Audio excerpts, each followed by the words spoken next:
The plane didn't explode. It didn't sink. It didn't burn. It simply stopped flying and slammed into the Andes Mountains at 11,000 feet. Those who survived the crash would soon learn that survival wasn't about rescue. It was about what they were willing to do after the food ran out. On October 13th, 1972, a Uruguayan rugby team boarded a chartered flight bound for Chile. They were young, confident, unprepared.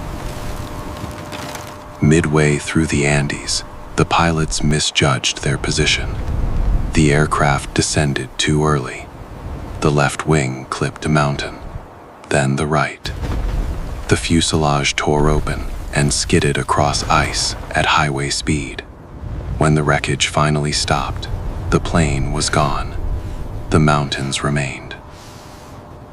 Of the 45 people on board, 33 were alive after the crash. Many were injured.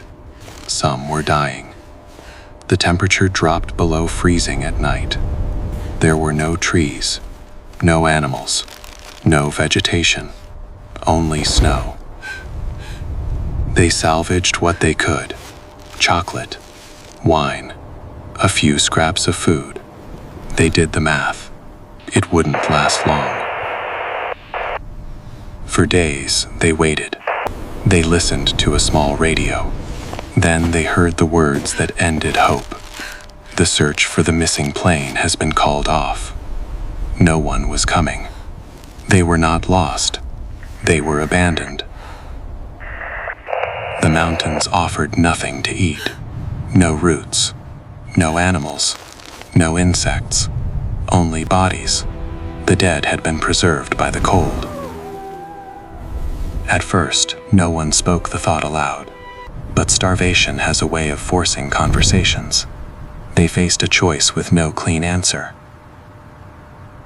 They debated, prayed, argued. Then they decided, together, if they were going to live, it would be because the dead allowed it. No one was forced. No one was spared the decision. Survival crossed a line that could not be uncrossed.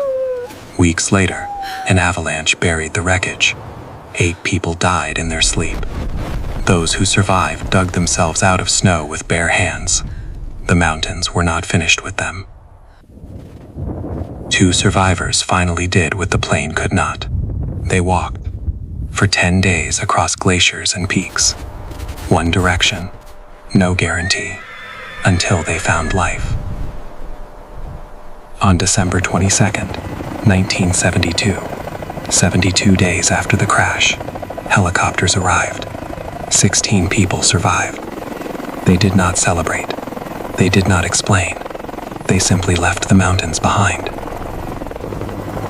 The world called them miracles. Others called them monsters. But the mountains were silent. They did not judge. They only asked one question: how far would you go to stay alive? If stories like this matter to you, consider supporting the channel, like the video, subscribe, and join us for more true stories of survival and human limits.